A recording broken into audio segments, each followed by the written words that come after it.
실용, 평화에 기반한 책임 외교 전략.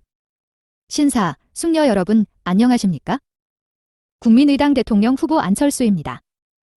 오늘 저를 초청해주신 서울 외신기자클럽 김무선 회장님과 관계자 여러분, 그리고 참석해주신 언론인 여러분께 감사드립니다. 오늘 저는 제가 이번 대통령 선거에서 승리했을 경우 펼쳐나갈 안철수 행정부의 외교정책 기조에 대해 말씀드리고자 합니다. 오늘 저의 기조 발표가 이 자리에 계신 언론인 여러분을 통해 해외 우방 각국이 저 안철수에 대한 관심과 이해를 높이는 좋은 계기가 되기를 바랍니다. 언론인 여러분께서도 잘 알고 계시다시피 세계는 격변하고 있습니다. 어쩌면 지금 여러분이 계시는 이곳 서울이야말로 격변하는 세계의 실질적인 중심지일지도 모릅니다. 미중 갈등과 첨단 기술 패권 경쟁에서 대한민국은 분명하게 결정하고 선택해야 할 일들이 분명히 있습니다. 미국과 중국의 경쟁과 갈등이 커질수록 대한민국의 결정의 시간도 비례해서 빨라질 것입니다. 러시아의 우크라이나 침공이 현실화되어 동서냉전이 다시 시작되고 여기에 영향을 받은 중국이 대만의 물리력을 행사하고 미국이 개입하는 상황이 벌어진다면 한국의 고민은 매우 깊어질 수밖에 없습니다. 북한이 핵실험을 재개하고 대륙간 탄도미사일 ICBM을 쏘아 올리면 우리는 국제사회와 분명하고 효율적인 대책을 협의해야 합니다. 제가 말씀드리는 이 모든 사안들은 대한민국 경제와 안보, 그리고 미래 사회로의 지속 가능성, 한반도의 안정적인 평화 관리와 매우 밀접한 관계에 있습니다. 그렇기에 차기 행정부는 냉철한 상황 판단에 기반하여 책임 있는 외교정책 기조를 빠르게 확립해야 합니다. 국익을 극대화하고 불가피한 경우 손실을 최소화할 수 있는 때로는 과감한 전략을 수립해야 합니다. 현 정부처럼 가치도 원칙도 모호한 외교로 버틸 수 있는 시간과 공간은 빠르게 줄어들 수밖에 없습니다. 우리가 줄 위에 잠시 서 있을 수는 있지만 줄 위에서 평생을 살 수는 없는 것입니다. 저 안철수가 생각하는 한국 외교정책의 기조는 자주, 실용, 평화에 기반한 책임 외교입니다. 국익 우선을 최우선으로 국가의 자주성과 국민의 존엄을 지켜내되 G10 국가에 걸맞게 세계 평화와 인류 발전에 기여하는 책임 있는 국가를 함께 지향해야 합니다. 이것이 대한민국 국민과 국제사회 모두의 책임 있는 국가의 책임 있는 외교정책 기조입니다.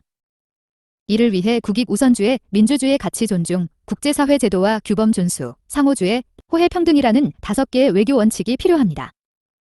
이러한 정책 기조와 원칙에 기반하여 오늘은 한미관계를 포함한 주변국 정책, 남북관계 정책의 기조와 과학기술 외교에 대해 말씀드리겠습니다. 먼저 한미관계를 포함한 주변국 정책입니다. 첫째, 2020년 5월 한미 정상회담의 공동성명을 완전하게 이행할 것입니다. 2020년 5월 합의한 한미 정상회담의 공동성명에 대한 이행을 통해 한국의 대미 정책의 지속성, 연속성, 일관성을 입증하고 한미 양국의 신뢰와 믿음을 회복하는 발판을 만들겠습니다. 이를 통해 동아시아와 인도태평양 지역의 평화와 안보 기여로 우리의 안보 환경을 개선하고 과학기술 분야에서 양국의 협력과 공조체계를 강화하여 우리 과학기술 발전을 위한 원천기술 확보와 과학기술의 시장을 획득해 나갈 것입니다. 한미동맹은 대한민국 외교 안보 정책의 기본축입니다. 기본축이 튼튼해야 흔들림이 없고 흔들림이 없어야 유연성과 탄력적인 대응이 가능합니다. 지난 5월 한미정상회담의 완벽한 이행을 통해 우리는 국제사회에 보다 책임있는 국가로 인정받으며 우리의 이익을 지켜나갈 수 있을 것입니다. 둘째, 한중관계의 회복을 위한 원칙 있는 외교입니다. 우리는 중국이 존중해야 하는 우리의 주권사항 및 원칙을 우리 스스로 확립해야 했지만 문재인 정부는 그렇게 하지 못했습니다. 사드에 대한 부당한 간섭과 보복, 중국의 KDIZ와 영해 침범 등 군사적으로 우리의 주권을 침범하는 행위에 대해 제대로 대응하지 못했습니다. 저는 문재인 정부의 대중국 산불 정책을 즉각 폐지할 것입니다. 산불 정책은 비합리적일 뿐만 아니라 대한민국의 존엄과 자주성을 해치는 매우 잘못된 정책입니다. 대중국 레드라인을 제도화하고 중국의 군사적 도발 행위에 대한 신속하고 원칙 있게 대응해 나갈 것입니다. 이를 통해 양국은 상호 평등하고 호혜적인 미래지향적 동반자 관계를 만들어가야 합니다. 셋째, 김대중 오부치 성명의 정신에 기반한 한일 관계를 복원하겠으니 김대중 오부치 합의 정신에 기반하여 한일 양국의 역사 문제, 영토 문제의 정치 도구화를 방지하며 미래지향적 관계를 만들어가야 합니다. 국내 정치를 위해 외교를 이용하는 못난 양국의 정치 리더십은 퇴출되어야 합니다. 협량하고 정치공학적인 리더십은 미래지향적인 양국관계 발전을 바라는 양국민의 이익에 정면으로 위배됩니다. 저는 일본의 진정한 참여를 촉구해 나가되 한일 관계의 발전을 위한 트랙 접근 방식을 통해 미래지향적 협력관계와 역사 문제를 분리하여 대응해 나갈 것입니다. 이러한 주변국 정책 기조를 통해 대한민국은 동북아 정세 안정에 기여하고 자주, 실용, 평화에 기반한 책임 외교를 추구하는 세계 중심 국가로서의 지위와 평가를 획득해 나갈 수 있습니다. 이를 바탕으로 룰테이커, 수용자가 아닌 국제사회 책임 있는 국가들과 함께 룰을 만들어 나가는 룰메이커, 국가의 위상을 확립해 나가겠습니다. 다음은 남북관계 정책 기조에 대해 말씀드리겠습니다. 저의 한반도 평화 비전과 목표는 핵과 전쟁 없는 한반도 함께 사는 남북입니다. 이런 비전 실현을 위해서는 북한과의 대화에 있어서는 민족적 애정을 갖고 진정성 있게 대화를 추진하되 핵실험 재개나 미사일 발사 등 무력 도발에는 국가적 이성과 냉철함으로 국제사회와 연대하여 원칙 있고 강력하게 대응해야 합니다. 특히 한반도의 군사적 도발 억제를 위한 글로벌 협력 네트워크 외교가 중요합니다.